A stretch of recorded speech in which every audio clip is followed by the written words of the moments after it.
আমরা মেয়েরা বিয়ের পর নিজের ইচ্ছা, নিজের শখ, নিজের পছন্দ সবকিছু বিসর্জন দিয়ে দিই। আর সব সময় খেয়াল রাখি পরিবারের কে কি খাবে, কার কি পছন্দ। নিজের যে একটা পছন্দ আছে, শখ আছে, সেটা মনেই থাকে না। তো আসলে এরই নাম হচ্ছে সংসার, আর এই নাম হচ্ছে মায়ার বাঁধন।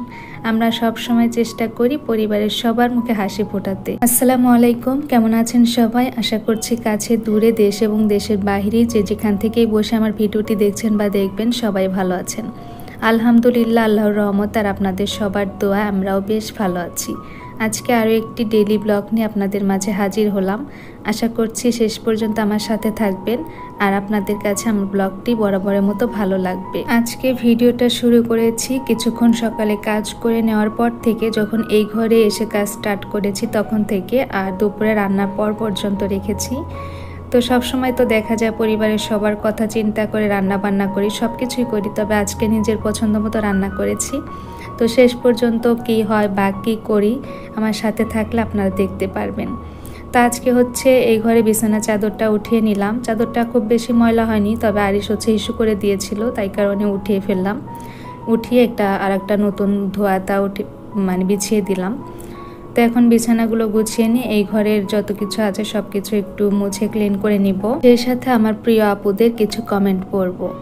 আমার একটা প্রিয় আপু, জয়া আপু, সে লিখেছেন, আপু আমি জয়া, আপনার ভিডিও আমার বরাবরই ভালো লাগে, তাই সব সময় দেখি।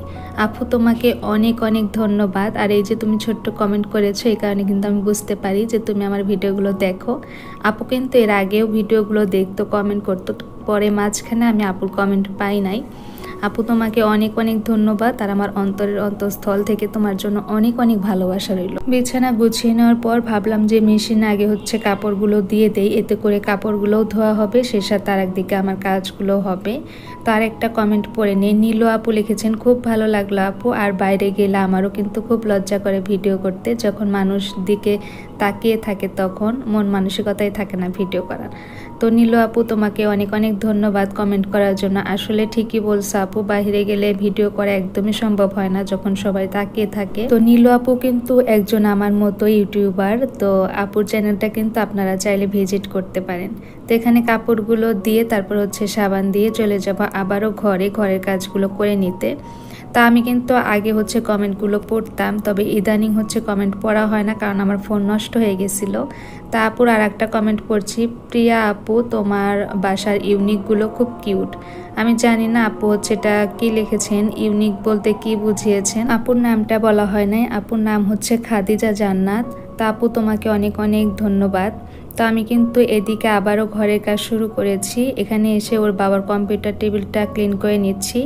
তো এখানে আমার আর একটা প্রিয় আপু কমেন্ট করেছিল, হাসি আক্তার আপু লিখেছে, ভালোবাসার প্রিয় আপু, প্রতিনিয়ত তোমার ভিডিওগুলো ভালোবেসে দেখে নিলাম, আর তোমার মানি প্লান্ট গাছগুলো অনেক সুন্দর।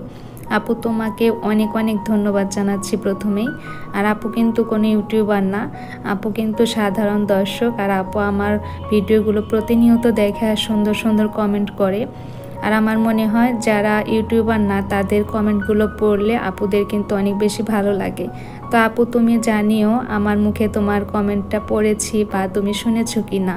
তারপর রূপালী আপু, তো রূপালী আপু লিখেছে, মাশাআল্লাহ আপু কি সুন্দর গুছিয়ে সংসারের সব কাজ একা হাতে করে নিলে, তোমার বাসাটা খুব সুন্দর আপু। আপু তোমাকে অনেক অনেক ধন্যবাদ, তুমি এই যে আমার ভিডিওতে এসে কমেন্ট করেছো এই কারণে। আর তোমার কমেন্টগুলো পেলে আমার কিন্তু অনেক বেশি ভালো লাগে, কারণ তুমি অনেক বড় একজন চ্যানেলের মালিক। তো যাই হোক আপু, তোমাকে অনেক ধন্যবাদ দেওয়া শেষ হবে না, কারণ আমি কিন্তু আপুর ভিডিও অনেক আগে থেকেই দেখি, তবে আমি ওই যে কখনো কমেন্ট করতাম না, আর করেছি কিনা খেয়ালও নেই। আপুর যখন আরহাম পেটে ছিল বা আপুর শাশুড়ি যখন ছিল তখন থেকে আপুর ভিডিওগুলো আমি দেখি, তবে সবসময় চুপি চুপি দেখতাম, কমেন্ট করতে ইচ্ছে করতো না, তো এই কারণে কমেন্ট করা হয়নি। আপু তোমাকে অনেক অনেক ধন্যবাদ। তারপর হচ্ছে মিসেস জামান আইডি থেকে আমার মিষ্টি আপুটা কমেন্ট করেছেন, আপু লিখেছেন, চুপি চুপি ব্লগ দেখে যাই, কমেন্ট করি না, আজকে তোমার কথা রাখলাম, একটা কমেন্ট করে গেলাম, খুব ভালো লেগেছে ভিডিওটা। আপুর কমেন্ট পেলে আমি কি বলবো, আমার কিন্তু অনেক বেশি ভালো লাগে, কারণ আপু কিন্তু অনেক বড় একটা চ্যানেলের মালিক। আর আপু হচ্ছে ইদানিং কয়েকদিন হলো ভিডিও দেয় না, আমি জানি না আপুর কি হয়েছে। আপু তুমি যদি কমেন্টটা শুনে থাকো অবশ্যই জানাবা আপু তুমি অসুস্থ কিনা বা ভালো আছো কিনা। তো আমি হচ্ছে এই পর্যন্ত কাজ করে বাহিরে চলে গেছিলাম, তো টুকটাক কেনাকাটা করে আবার বাসায় আসলাম। তবে যখন আমি বাইরে গিয়েছি একদম এত জোরে হঠাৎ করে বৃষ্টি আসছে, আর আমি বাসায় ঢোকার সাথে সাথে দেখলাম আবারও রোদ উঠে গেছে। তো কী কী কিনলাম সেগুলো হচ্ছে বের করে নিচ্ছি। আসলে এখন হচ্ছে বাইরে যাওয়ার কোনো কথাই ছিল না, তবে রান্না করব পেঁয়াজ একদমই শেষ, খেয়াল ছিল না। তো এই কারণে আমি হচ্ছে বাইরে গিয়ে একটু পেঁয়াজ কিনে নিয়ে আসলাম, সেই সাথে টুকটাক কিছু কিনে নিয়ে আসলাম। আসলে দেখা যায় সব সময় একটার জন্য গেলে তো আর একটা জিনিস কিনে নিয়ে আসা হয় না। তো আমি হচ্ছে খুব সুন্দর শাক পেয়েছিলাম, তাই একটু লাউ শাক নিয়ে আসছি। আর যাওয়ার সময় আমি একদম সামনে একটা মাছ পেয়েছিলাম, তো এটা হচ্ছে চাপিলা মাছ বলে। এই মাছটা খেতে আমার কাছে অনেক বেশি ভালো লাগে, তাই 1 কেজি নিয়েছে। আসলে এখন কিন্তু কাটারও সময় নেই, তো আমি নিয়ে এসে হচ্ছে ঢালছি, আর মাকে বলছিলাম যে আমাকে যেন বকা দেন না, অসময়ে মাছ নিয়ে আসছি। তো মারও আবার এই মাছটা অনেক পছন্দ, তো এই জন্য এই যে তারপরে ভাবলাম যে আগে রান্নাটা বসিয়ে দিই, দিয়ে তারপরে হচ্ছে বাকি যে ঘরের কাজ আছে সেগুলো করে নিব। আজকে হাজবেন্ড বা কারো কথাই ভাবি নাই। আমার মেয়েও খিচুড়ি পছন্দ করে না, আর আমার হাজবেন্ড তো খিচুড়ি দেখলে মানে অনেক বেশি মাথা গরম হয়ে যায়, সে খিচুড়ি খায় না। তো যখন রান্না বসিয়েছি তোর বাবা বলছিল যে কি রান্না করছো, যেহেতু আজকে শুক্রবার। তো বলছিলাম যে খিচুড়ি আর গরুর মাংস। তো বলছিলাম তো খিচুড়ি খায় না। তো আমি বলছি তুমি না খেলে না খাবা, আর হচ্ছে ভাত আছে ঠান্ডা, ওটা খেতে চাইলে খেতে পারবা, আর আমার পছন্দ তাই হচ্ছে রান্না করেছি। সব সময় তো তাদের কথাই ভাবি, তাই আজকে নিজের পছন্দ মতো রান্না করে পেট ভরে খেয়েছি। আমি চুলায় হচ্ছে গরুর মাংসটা মশলা দিয়ে মেখে চেখে আগে বসিয়ে দিলাম, দিয়ে তারপরে কয়েকটা আলু কেটে নিচ্ছি, এগুলো হচ্ছে মাংসের মধ্যে দিয়ে দিব। তো আমার আর একটা প্রিয় আপুর কমেন্ট পড়ি, আসসালামু আলাইকুম আপু, কেমন আছো, তোমার বেবিটা কেমন আছে? আজকে ভিডিওটা খুব ভালো লাগলো, আর আপু তোমার দেওয়ালের হাতের কাজের অলমেটগুলো খুব ভালো লাগলো। আপু তোমাকেও অনেক অনেক ধন্যবাদ। আপুও কিন্তু একজন ব্লগার, আপনারা চাইলে কিন্তু আপুর চ্যানেলটা ভিজিট করতে পারেন। আপু তোমাকে অনেক অনেক ধন্যবাদ, আর তোমার জন্য অনেক অনেক ভালোবাসা রইল। আর আলুগুলো কেটে নিয়ে হচ্ছে ধুয়ে মাংসের মধ্যে দিয়ে দিলাম, আর এখন চুলার আঁচটা একটু কমিয়ে দিয়ে আবারও ঘরে যাব, ঘরের কাজগুলো শেষ করব। আর মা কিন্তু আর একদিকে হচ্ছে বসে বসে মাছ কাটছে। আজকে মাংসটা কিন্তু মাই রান্না করতো, মাই কিন্তু মশলা দিয়ে মেখে রেখেছিল, তবে ওই যে আমি মাছ নিয়ে আসছি ওই কারণে হচ্ছে আমি রান্নাটা করে নিচ্ছি, আর একদিকে সে হচ্ছে মাছটা কেটে নিচ্ছে। তো বসিয়ে দিয়ে আবার ঘরে এসে বাকি কাজগুলো করে নিচ্ছি। এখানে ওয়ারড্রোপের ওপরের এই কাপড়গুলো কয়েকদিন পর পর দেখা যায় ধুতে হয়, এখনও ময়লা হয়েছে, তো দেখি 2-1 দিনের মধ্যে ধুয়ে দিব। তো এই কারণে একটু ঝেড়ে মুছে আবার বিছিয়ে দিচ্ছি, আর ওয়ারড্রোপের উপরে যে আমি জিনিসগুলো রাখি সেগুলো একটু ক্লিন করে আবার জায়গা মতো রেখে দিচ্ছি। তারপর আর একটা কমেন্ট পড়ছি রেজিয়ানা হক আইডি থেকে, আমি তো সময় পেলেই দেখি তোমার ব্লগ, কমেন্ট করা হয় না, বাচ্চা নিয়ে বোঝই তো। হ্যাঁ আমি জানি, আসলে বাচ্চা সামলিয়ে সব কিছু করে সংসার সামলিয়ে তারপরে ভিডিও দেখা অনেক বেশি কষ্টের। তো ও হচ্ছে আমার বোন, ও হচ্ছে ইংল্যান্ড থাকে, তো এখান থেকে কিন্তু বসে বসে আমার ভিডিওগুলো দেখে। তো গতকালকে আবার কমেন্ট করেছে দেখলাম। লাকি তুমি কেমন আছো জানিও, আর তোমাকে অনেক অনেক ধন্যবাদ আমার ভিডিওতে তোমার এত ব্যস্ততার মধ্যে সময় দেওয়া। আসলে যারা প্রবাস জীবন বা প্রবাসে থাকে তাদের জীবনটা কিন্তু অনেক দৌড়ের উপর থাকে, আমাদের মতো না। তোমাকে অনেক অনেক ধন্যবাদ, আর অনেক অনেক ভালোবাসা রইল তোমার বেবিদের জন্য। তারপর আরও একটা কমেন্ট পড়ছি, ফারজানা আইডি থেকে লিখেছেন, মাশাআল্লাহ অনেক সুন্দর আপনার বাসা, সুন্দর সাজানো গোছানো পরিপাটি।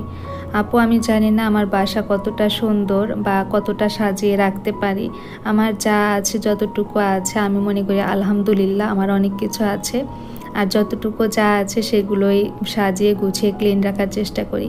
আপু তোমার সুন্দর কমেন্টটার জন্য তোমাকে অনেক অনেক ধন্যবাদ, তোমার জন্য অনেক অনেক দোয়া রইল আপু। আমি ঘরে কাজগুলো শেষ করে এসে হচ্ছে মা মাছ ধুয়ে কেটে ধুয়ে নিয়েছে, তো ভাবলাম যে এখন বাটিতে উঠিয়ে ফ্রিজে রেখে দেই।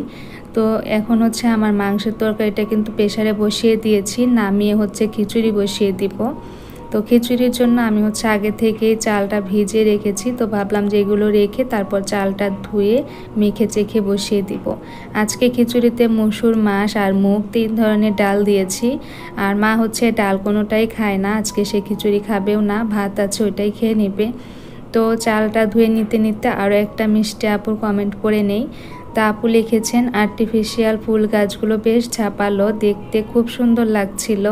ঠিক বলছেন আপু, মেশিনে কাপড় ধুলে প্রায় 80% ড্রাই হয়ে আসে, পুরো ভিডিওটি খুব সুন্দর হয়েছে। আপু তোমাকেও অনেক অনেক ধন্যবাদ। আপুর নামটা বলা হয় নাই, আপুর নাম হচ্ছে মুনুফা খাতুন। তো এই যে আপুদের কমেন্ট পড়তে পড়তে একদম ভিডিও শেষ প্রান্তে চলে আসছি। তো এখানে হচ্ছে আমি সব মশলা টশলা দিয়ে চালটা মেখে দিয়েছি, আর হচ্ছে মাংসের মধ্যে দেখলাম অনেক তেল উঠে গেছে, তো ওইখান থেকে আবার উপর থেকে একটু তেল দিয়ে দিচ্ছি। তো এই যে টেবিলে হচ্ছে খাবার নিয়ে নিচ্ছি, এখন খাবো আর সবার কাছ থেকে বিদায় নিচ্ছি। সবাই ভালো থাকবেন, আমাদের জন্য দোয়া করবেন। আসসালামু আলাইকুম সবাইকে, আল্লাহ হাফিজ।